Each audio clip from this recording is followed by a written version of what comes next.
أتلانتس، أسجارد، فالهالا، ألدرادو. أسماء أكيد سمعت عن بعضها إن ما كانش كلها. مدن بتدور حواليها أساطير وحكايات، والعالم اتقسم بين ناس مؤمنة بوجودها وبين ناس شايفة إنها مجرد أساطير. والسر ورا شهرتها وتهافت الكل على اكتشافها هو ثرواتها وكنوزها وأسرارها الغامضة. وفي وسط الأساطير دي كلها تظهر مدينة أسطورية وغامضة بكل تفاصيلها، مدينة عجيبة ومرعبة اتبنت من النحاس، ولمعانها بيسحر العقول وبيسرق الأنظار من شدة لمعان وبريقه. كنوز وأسرار ما تخطرش على بال بشر.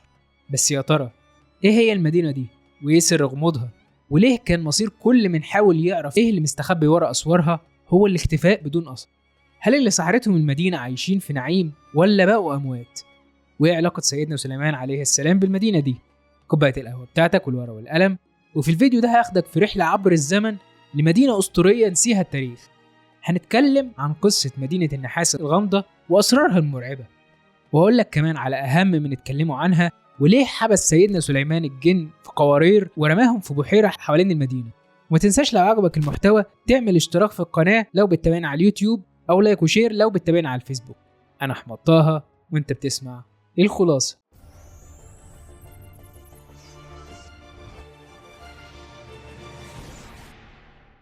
أهلا بك يا صديقي العزيز في حلقة جديدة من الخلاصة.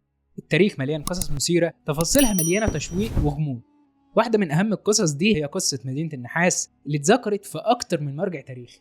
القصة اللي أحداثها حصلت مع موسى بن نصير، وأثارت فضول كل اللي قراها عشان يعرف أكتر عن حقيقة قصة المدينة العجيبة دي. واتكلم عنها كتاب كتير زي الكاتب الأندلسي أبو حامد الغرناطي وابن خلدون وغيرهم، واتذكرت في كتاب ألف ليلة وليلة. البداية مع الرواية الأقدم عن مدينة النحاس، وهي اللي ذكرها ابن فقيه الهمذاني في كتابه كتاب البلدان، وقال فيها إنها مدينة قام ببنائها ذو القرنين قبل موته، وحط فيها كل علومه وأسراره وكنوزه اللي ملهاش حصر واللي لسه ما وصلناش لحاجة زيها لغاية دلوقتي. ولما بناه ذو القرنين طلسم بابها عشان محدش يقدر يدخلها من البشر. وفي رواية تانية بتقول إن مدينة النحاس هي مدينة بناها الجن سيدنا سليمان عليه السلام، وفيها من العجائب والغرائب ما فيها. أما عن مكانها ففي رواية بتقول إنها بتقع في غرب المغرب على ساحل البحر المتوسط، ورواية تانية بتقول طبقا لكتاب البلدان للهمذاني إنها إحدى مدن الأندلس أو أسبانيا حاليا. أما أبو حامد الأندلسي الغرناطي في كتابه تحفة الألباب قال إن مدينة النحاس هي مدينة أمر سيدنا سليمان عليه السلام الجن ببنائها، وبتقع في مدينة فيافي في المغرب، اللي هي حاليا مدينة تطوان. وده برضو اللي ذكره القزويني في كتابه آثار البلاد وأخبار العباد، غير بعض الكتب زي كتاب العبر وديوان المبتدأ والخبر لابن خلدون اللي قال إنها في صحراء سلجماسة. المهم إن خبرها وصل للخليفة الأموي عبد الملك بن مروان، وأثارت فضوله جدا وكان عايز يعرف تفاصيل أكتر عنها ويستخرج كنوزها المخفية. وفي يوم واحد من حاشية عبد الملك بن مروان حكى له عن بحيرة غريبة وقريبة من مدينة النحاس. ساعات بيروح الصيادين عشان يصطادوا، لكنهم أحيانا بيلاقوا أواني نحاسية مختومة ومقفولة بإحكام، وجواها جن من اللي عاقبهم سيدنا سليمان وسجنهم جواها. ما كانش سمع القصة دي قبل كده، فأمر الخليفة عبد الملك بن مروان موسى بن نصير، وهو واحد من أهم القادة المسلمين وقتها، بأنه يلاقي المدينة ويستكشفها ويبعت له ويقول له على كل العجائب اللي هيشوفها في طريقه. فجمع موسى بن نصير الأدلاء اللي يعرفوا المناطق دي، وخد معاه كمان علماء بيقروا عدة لغات، مع جيش متكون من 1000 فارس احتياطا لأي حاجة تواجهه، غير الخرائط والمؤون والطعام اللي يكفيهم مدة طويلة. اختلفت المصادر عن مدة الرحلة بين 43 يوم، وفي رواية تانية بتقول سنتين، لكن الرواية الأقرب بتقول إنها استمرت مدة 40 يوم على طرق قاحلة وما بيمشيش فيها بشر، لحد ما وصل أرض واسعة مليانة عيون مية وأشجار وحيوانات. وفي الليل وعلى بعد أمتار قليلة منها شاف ضوء شديد وساطع جاي من أبنية المدينة العالية اللي كانت بتعكس الضوء. فضل ماشي ورا الضوء ده لحد ما ظهر له سور مدينة النحاس اللي أبهرهم منظره وضخامته، وعسكروا جنب السور وصلوا العشاء، لكن ما كانوش يعرفوا الرعب اللي كان مستنيه. الليلة دي وصفها موسى بن نصير وقال بإنها الليلة الأكثر رعبا، من غير ما يذكر أي تفاصيل للي شافوه وسمعوه. بس لما أصبحوا بدأوا يكبروا استئناسا بالصبح، وأمر موسى بن نصير واحد من الفرسان إنه يلف حوالين سور المدينة يدور على أي باب أو أي أثر لحياة. غاب لمدة يومين كاملين، وفي رواية تانية بتقول إنه غاب لمدة 6 أيام كاملين، وفي اليوم السابع رجع الفرسان وقالوا له إن ملقوش لا باب ولا بشر. فاستشار الناس من حوله عشان يعرف إزاي يقدر يخش المدينة، وأشاروا عليه بالحفر تحت السور. فأمر الجنود يبتدوا يحفروا تحت سور المدينة لحد ما وصلوا للمياه الجوفية، ولقوا أسوار المدينة مكملة في الأرض ومتثبتة بشكل متين، فما لقوش أي طريقة ليدخلها إلا من فوق سورها الهائل. أمر موسى بن النصير بأنهم يبنوا أبراج وسلالم عالية عند كل زاوية من زوايا السور عشان يقدروا يدخلوا المدينة. بعد ما خلصوا جمع موسى بن النصير الجنود وقال لهم إن اللي هيطلع لأعلى سور مدينة النحاس هياخد مكافأة، وفعلا تطوع واحد عشان يطلع السور. لكن لما وصل أعلى السور وبص على المدينة ضحك وقعد يسقف ورمى نفسه جوه المدينة. وبعدها سمعوا دوشة عالية وأصوات زي صرخات وضحك وأصوات مرعبة خلت الجنود يتفزعوا وخوفهم يزيد. وفضلت الأصوات دي مستمرة لمدة 3 أيام بلياليها، وبعدها فجأة سكتت الأصوات. حاولوا ينادوا على الراجل لكن مفيش أي رد جالهم من جوه المدينة. فحاول موسى بن النصير يغري الجنود وقال لهم إن اللي هيطلع أعلى السور هيديله 1000 دينار. ظهر راجل شجاع تاني وقرر يطلع أعلى السور، لكن قبلها وصى الأمير إنه ما يعملش زي اللي قبله، فعهدوا على كده.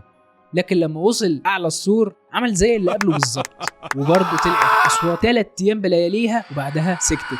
بعدها تطوع واحد تالت بعد ما وعد موسى بن النصير بضعف المكافأة، لكن المرة دي قبل ما يطلع ربطوا حوالين وسط الراجل ده حبل قوي ومسكوا طرفه معاهم عشان لو الراجل حاول ينط جوه المدينة يمنعوه. وفعلا طلع الراجل لأعلى السور وتكرر معاه نفس اللي حصل للي قبله، لكن أول ما حاول يرمي نفسه جوه المدينة شدوا الحبل عشان يرجعوه، لكن كان في قوة معاكسة قوية بتحاول تشد الراجل جوه المدينة. من قوة الشد ما بين الناس اللي بيحاولوا يرجعوا الراجل والقوة اللي كانت جوه المدينة، جسم الراجل اتقسم لنصين. النص السفلي بس هو اللي قدروا يشدوه ويرجعوه، لكن نصه العلوي راح جوه مدينة النحاس. ورجعت الأصوات والدوشة العالية. طبعا الجنود اترعبوا ونصحوا مستشارينه ان هم يرجعوا، لكن قال لهم هنمشي ازاي من هنا واحنا ما نعرفش اي حاجة عن المدينة؟ اكتب واجاوب امير المؤمنين بايه. لكن لما يسمع محاولة دخول المدينة قال ربما يكون في مدينة النحاس جن يأخذون كل من طلعوا على المدينة، وأمر جنوده بالرحيل والتوجه للوجهة التانية اللي سألوا عنها الملك وهي البحيرة. وهو راجع شاف ألواح من الرخام الأبيض، كل لوح مقدار 20 ذراع مكتوب عليها أسماء الملوك والأنبياء والتابعين والفراعنة ووصايا ومواعظ، وكمان سيرة الرسول صلى الله عليه وسلم وأمته. فقام العلماء اللي كانوا مع موسى بن النصير ونسخوا كل اللي كان على الألواح، وبعدها بمسافة لقوا صورة من نحاس بتلمع من بعيد. فلما قربوا ليها أكتر لقوها على شكل راجل في إيده لوح من نحاس، وفي اللوح ده مكتوب ليس ورائي مذهب فارجعوا ولا تدخلوا هذه الأرض فتهلكوا. فاستغرب موسى بن النصير وأمر مجموعة من جيشه يدخلوا الأرض دي، لكن بمجرد دخولهم ظهر من بين الأشجار نمل عملاق. أيوة زي ما سمعت كده، نمل عملاق قطع الرجال وخيولهم وتحرك ناحية بقية الجيش كأنه زي السحاب الكثيف. ومجرد ما وصل لصورة الراجل اللي شايل لوح نحاس وقفوا عندها وما تخطوهاش كأن ليها قوة غير مرئية. طبعا استغربوا جدا وقرروا يكملوا ناحية البحيرة. ولما وصلوا لقوا بحيرة عظيمة حواليها أشجار ونباتات وطيور كتير، وكان مع موسى بن النصير غواصين فغصفوا البحيرة وأخرجوا منها جباب أو أواني نحاسية رأسها كانت مختومة بالرصاص.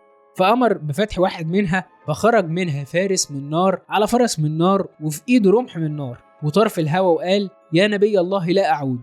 رجعوا وغاصوا مرة تانية وتالتة وبرضه أخرجوا الأواني دي، وكل ما يفتحوها يتكرر نفس المشهد. فقال موسى بن النصير إنه مش صح إنهم يفتحوا الجباب دي لأن فيها جن سجنهم سليمان عليه السلام لتمردهم.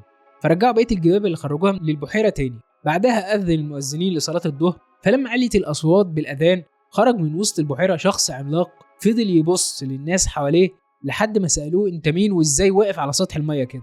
هنا اختلفت الروايات بين إنه قال إنه من الجن اللي سيدنا سليمان سجنهم في البحيرة دي، وفي رواية تانية بتقول إنه راجل من الجن كان سيدنا سليمان حبس ابنه في البحيرة. المهم إنه خرج لما سمع أصواتهم لأنه افتكرهم إن هو صاحب الكلام. فلما سألوه مين صاحب الكلام ده قال لهم إنه راجل بيمر بالبحيرة دي يوم واحد في كل سنة، بيقف يصلي على الشاطئ ويذكر الله ويمجده ويسبح ويقدس ويكبر ويستغفر ويدعو لنفسه وللمؤمنين والمؤمنات وبعدين يمشي. وكل ما الجن يسأله عن اسمه ما يردش. فسألوه كم سجن سيدنا سليمان من الجن في البحيرة، فقال ومن يقدر أن يحصي عددهم، واختفى فجأة في لمح البصر.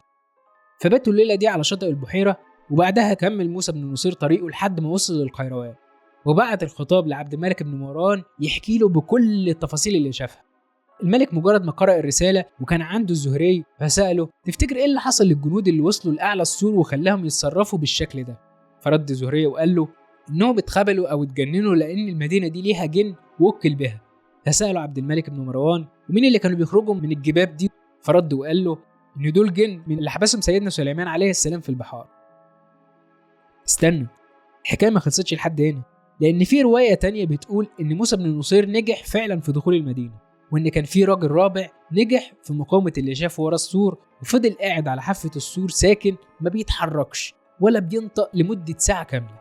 وبعد ما استعاد وعيه نادى ابن نصير من فوق السور وقال له بأنه هيفتح واحد من الأبواب دي.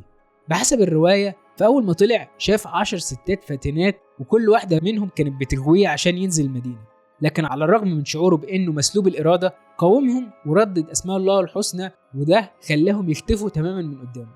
ومشي الراجل على حافة السور لحد ما وصل لبرج المراقبة، ولقى جواه تمثال من نحاس لفارس على حصانه مكتوب عليه: إذا أردت فتح باب المدينة النحاس افرك يدي. ففرك إيده واتفتح الباب، ودخل ابن نصير المدينة بعد ما قسم جيش لقسمين. قسم فضل بره المدينة للحراسة، وقسم دخل معاه. وكانت المفاجأة الأولى لما دخلوا شوارع المدينة ولقاها كلها مليانة بالجثث، لأن أصحاب الجثث دي كانوا كأنهم نايمين مش موتى، وكل الدكاكين كانت مفتوحة ومليانة سلع بس مفيش أي أحياء. فاتجه ابن نصير وجيشه لقصر ضخم ملوش مثيل في البنيان والفخامة، ولما دخلوا القصر ما صدقوش اللي شافوه. كان القصر مليان مجوهرات وكنوز. فضل ابن نصير يلف في القصر لحد ما وصلوا لغرفة كبيرة لقوا فيها المفاجأة التانية: ست في غاية الجمال لابسة ملابس من حرير ونايمة على سرير جوه الغرفة، وجنبها تمثالين شايلين سيوف من نحاس. للحظة افتكروا ان الست دي على قيد الحياة، لأن عينيها كانت مفتوحة، إلا إن الحقيقة كانت عكس كده تماما. وفوق السرير كان في لوحة مكتوب عليها: خذ ما شئت من المجوهرات ولكن لا تأخذ المجوهرات التي ارتديها. وكان على راس الست دي تاج من أروع التيجان. فحاول واحد من الجنود إنه ياخد التاج ده وياخد المجوهرات التانية اللي كانت لابساها، وما كانش مهتم بالتحذير اللي مكتوب على اللوح. وفي اللحظة اللي حاول ياخد فيها التاج اتحرك التمثالين وقطع رقبته، وبعدها رجعوا لوضعهم تاني. القصة مليانة تفاصيل كتير مش هيكفي إن احنا نتكلم عنها في مرة واحدة، لكن السؤال هنا: لو المدينة دي حقيقية وموجودة، ازاي ما لقيناش ليها أي أثر أو دليل بيحدد مكان وجودها؟ ولو هي مش حقيقية، ليه اتذكرت في مصادر تاريخية واتكلم عنها كتاب وعلماء عرب؟ مدى صحة القصة وتفاصيلها الكتير غريبة فعلا، رغم ان فيها حقائق ما نقدرش ننكرها زي تسخير الجن لسيدنا سليمان عليه السلام، وهي حقيقة ومذكورة في القرآن. إلا ان في علماء شككوا في مدى صحة القصة دي، واللي اشهرهم المؤرخ ابن خلدون اللي استبعد انها تكون واقعية، واللي قال في كتابه تاريخ ابن خلدون ان القصة مستحيلة ومنافية للأمور الطبيعية في بناء المدن واختطافها، وان كل اللي اتحكى مجرد قصص خيالية وغير منطقية، وان المكان اللي اتقال ان المدينة فيه زاروا رحالة كتير وما لقوش اي دليل على المدينة دي اطلاقا. وأيده في رأيه ده ياقوت الحموي في كتابه معجم البلدان، فكتب وقال: ويقال مدينة الصفر وقصتها بعيدة عن الصحة. ويوافق على رأي ابن خلدون بأن المدينة مش موجودة في الحقيقة رغم شهرتها في كتير من كتب التاريخ والمدن المفقودة وكتب الحكايات والقصص القديمة، لكنه ذكرها في كتابه لشهرتها كبيرة بين الناس ونقلا عن الكتب المشهورة اللي كتبها العقلاء. كتب التاريخ مليانة بقصص عن حضارات في منها انتهى وانهار، وفي منها اللي اختفى من غير أي أثر. حتى الحكايات والأساطير لازم يكون منها جزء ولو صغير حقيقي، ومع تعاقب الأجيال القصة بتكبر وبتتنقل من لسان للتاني لحد ما يجي اللي يسجلها وينقلها للأجيال اللي بعده. وسواء مدينة النحاس حقيقية ولا لأ، فالأكيد إنها كانت وهتفضل لغز محير، وهيظهر ناس من وقت للتاني مؤمنين بوجودها وبيبنوا عليها قصصهم ونظرياتهم.